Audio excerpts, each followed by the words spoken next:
हैं दोस्तों, बड़ी खबर जिसको जैसे लग रहा था कि गवर्नमेंट फौज के बारे में जो प्लान कर रही है उसका पूरा प्लान अभी बाहर आ गया है। और टाइम्स ऑफ इंडिया ने ये खबर छापी है।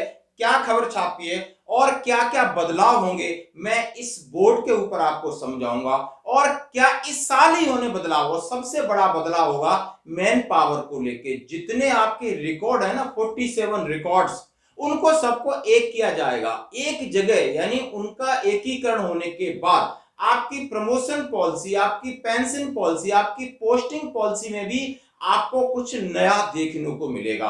और इस 2023 साल में कौन कौन सा बदलाव हो रहा है, क्या क्या बिंदु है, जरा बोर्ड के ऊपर देखते हैं। 2023 to be year of transformation for army, यानी 2023 का साल आर्मी में बदलाव का साल होगा।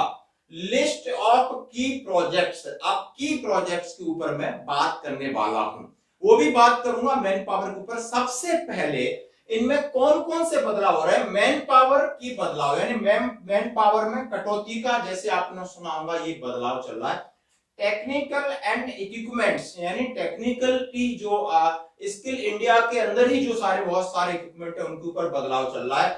टैक्टिक्स एंड लॉजिस्टिक, यानी टैक्टिक लड़ाई लड़ने के तरीके में बदलाव चल रहा है और लॉजिस्टिक में बदलाव चल रहा है। आपने देखा होगा वर्दी में बदलाव, हेलमेट में बदलाव, बहुत सारी आपके पर्सनल वेव इक्विपमेंट में बदलाव, खाने में बदलाव, पीने में बदलाव, बहुत सारे बदलाव चल रहे हैं। और ये और क्या क्या बदलाव चल रहे हैं, जरा हम टेक्निकली बदलाव और एडमेंट लॉजिस्टिक बदलाव की ऊपर बात करेंगे। वीडियो थोड़ा बड़ा हो जाए तो मेरे साथ रहना, ये आपके लिए जानकारी के लिए भी है, नॉलेज के लिए भी। यदि आपने वर्दी शरीर पे पहन रखी है तो आपको ये वीडियो देखना बहुत जरूरी है, समझना है। सब पढ़े लिखे हैं और आईटी का युग है, इंफॉर्मेशन टेक्नोलॉजी का युग है। और इस लड़ाई को, इस लॉजिस्टिक्स को, इस मैन पावर को एक आईटी के साथ कैसे बांधा जाए, ये कोशिश है भारत सरकार की। और इसके बारे में मैं आपको पूरा समझाने की कोशिश करूंगा। सबसे पहले आर्मी का एम क्या होता है और आर्मी किस एम पर कैसे काम करती है। यानी आपके सामने आपने दुश्मन से लड़ना है तो दुश्मन के बारे में जानकारी होना जरूरी है। क्या जानकारी होना चाहिए कि उसकी लोकेशन कहां पर है, मतलब हमारे सामने, हमारे वार के सामने कहां पर है, उसकी स्ट्रेंथ क्या है, उसका वेपन कैलिबर क्या है, ये जरूरी चाहिए। मतलब कितने लोग हैं वहां पर, किस बटालियन लेवल के हैं या किसी फॉर्मेशन लेवल के हैं, कंपनी लेवल के हैं, सेक्शन लेवल के हैं, उनके पास किस कैलिबर का इक्विपमेंट है, ताकि उनका इरादा समझा जा सके। यानी उस उनके इरादे को समझ करके हमने अपनी रिटायलेशन के लिए तैयारी करनी है। और वो आईटी ओरिएंटेड तैयारी क्या है, सबसे पहले बात कम्युनिकेशन की करते हैं। यानी कम्युनिकेशन कहते हैं ना, is the backbone of army. यानी कम्युनिकेशन के लिए नया स्पेक्ट्रम रखा जिसका नाम है एनएफएस, नेटवर्क फॉर स्पेक्ट्रम। यानी इसमें बैंड विड्थ भी बढ़ाई जाएगी। कोई भी आप लाइव डाटा, सर्विलेंस डाटा और कोई डाटा है एक जगह से दूसरी जगह आप जल्दी पहुंचा सको और उस फ्रीक्वेंसी में कोई इंटरफेयर ना कर सके, इसलिए आपका नाम है एनएफएस सिस्टम को लागू। इस साल ये कंप्लीट काम हो जाएगा।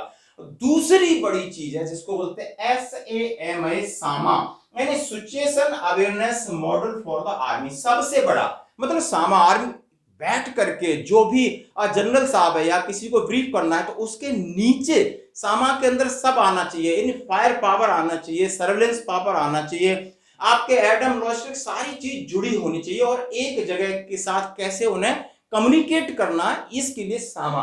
अब सामा के नीचे किस तरह काम होगा, जरा हम उसके ऊपर बात करते हैं।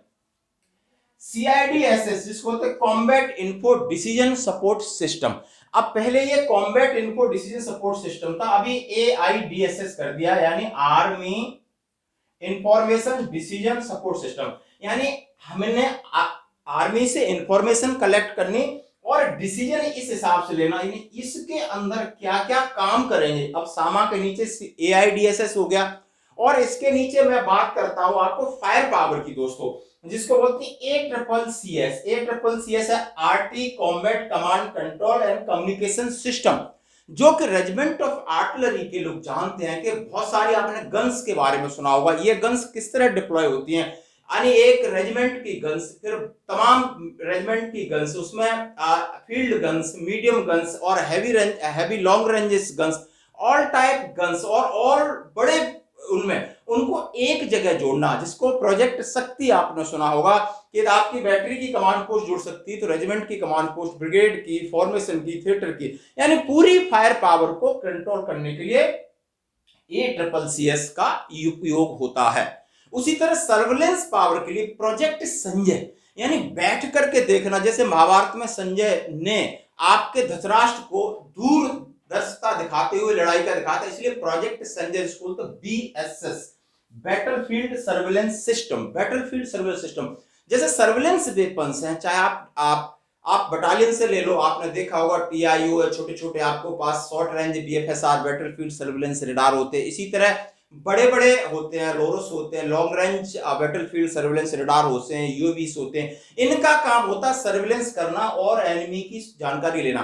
तो सर्वेलेंस को जोड़ना किसके साथ, यानी आपके पास सामा के साथ, यानी जितना सर्वेलेंस सिस्टम है उनको भी एक जगह आप एक एक लेवल से, बटालियन से, ब्रिगेड, ब्रिगेड से, डिव से, कोर से, थिएटर, कमांड तक जोड़ना, ताकि एक जगह इनको मॉनिटर किया जा सके। दूसरा बड़ा आपको बात कहता हूं CICPS, computer inventory command control project. ये ऐसा प्रोजेक्ट होगा जहां पर आपकी जितनी गाड़ियों की डिटेल, लॉजिस्टिक है, इक्विपमेंट है, आर्म्स है, अम्युनिशन, वो सारा इकट्ठा हो जाए एक जगह कमांड सामा के अंदर। दूसरा आई हैव बड़ा इंपॉर्टेंट है इंदिरा, यानी Indian army data repository and analytics, मतलब इंडियन आर्मी का पूरा एक जगह डाटा हो और इसको हम एनालिसिस कर सकें, जिसके लिए काम चल रहा है कि जितने 47 रिकॉर्ड्स हैं उनके JCOR की स्ट्रेंथ को एक जगह कंट्रोल किया जाए। और एक जगह कंट्रोल करने का मतलब है कि जब ऊपर बहुत सारी चीजें, योजना है आर्मी में चलती हैं, तो उनको हम कंपेयर कर सकते हैं कि RT में क्या है, इन्फेंट्री में क्या है, दूसरी इन्फेंट्री में क्या है, SC में क्या है, बहुत सारी कोर्स सपोर्टिंग आर्म्स हैं, बहुत सारे फाइटिंग आर्म्स हैं, उन सब का service criteria, promotion criteria, pension criteria हो सकता है कि एक आर्म से दूसरी आर्म में जो जनरल ड्यूटी वाले बंदे उनका पोस्टिंग और ट्रांसफर किया जा सके। ये बड़ी योजना है और इसके लिए मैं इससे बुरी तरह सहमत हूं कि सारे रिकॉर्ड्स को एक जगह इकट्ठा किए जाने का। ये आर्मी हेडक्वार्टर में, बाकी रिकॉर्ड्स अपने अपने जगह काम करेंगे, बट आर्मी हेडक्वार्टर में ये सारी चीज होगी। दूसरा मैंने बात किया आर्मी सॉफ्टवेयर अग्निपथ। अग्निपथ के जो भी रिक्रूटमेंट है इनका एक सॉफ्टवेयर हो, इनकी अलग से एक ही अलग प्रक्रिया हो, चाहे ट्रेनिंग से लगाकर उनको सिलेक्शन तक, उसका एक काम है। और दूसरा आप एक NCMRWF है, national centre medium range weather forecast, weather यानी हरे समझ सकते हो, गन्स हैं, बहुत सारे इक्विपमेंट हैं जो वेदर पर डिपेंड करते हैं उनकी टाइम ऑफ फ्लाइट के हिसाब से, तो वेदर कंडीशन के लिए, यानी इन सब चीजों को इकट्ठा जोड़ना। आप ये समझ सकते हो पूरे आर्मी के सिनेरियो को, चाहे आपकी सर्विलेंस पावर है, चाहे आपकी फायर पावर है, चाहे आप इन्फेंट्रीज के हैं, आपकी पैदल सेना है, चाहे आपके सपोर्टिंग आर्म्स हैं जो आपको मेडिकल प्रोवाइड कराते हैं, चाहे वो राशन प्रोवाइड कराते हैं, चाहे वो आपको आर्म्स अम्युनिशन प्रोवाइड कराते हैं, चाहे वो इंजीनियर्स है, चाहे वो सिग्नल्स है, सबको सबने साथ ही मिलकर लड़ना होता है। और उस चीज को IT के हिसाब से, इंफॉर्मेशन टेक्नोलॉजी के हिसाब से आसान बनाया जाए, आसान डिसीजंस लिए जाएं, क्योंकि ये एक कमांडर के लिए बहुत जरूरी है। और इस पर इसी साल 2023 में पूरा काम चल रहा है। उसके साथ साथ जो मैंने कहा है रिकॉर्ड, मैन पावर कमी, ये साथ साथ चल रहा है। एक इफेक्टिव आर्मी बनाने की कोशिश की जा रही है और इस पहल काम करते हैं। स्वागत, धन्यवाद।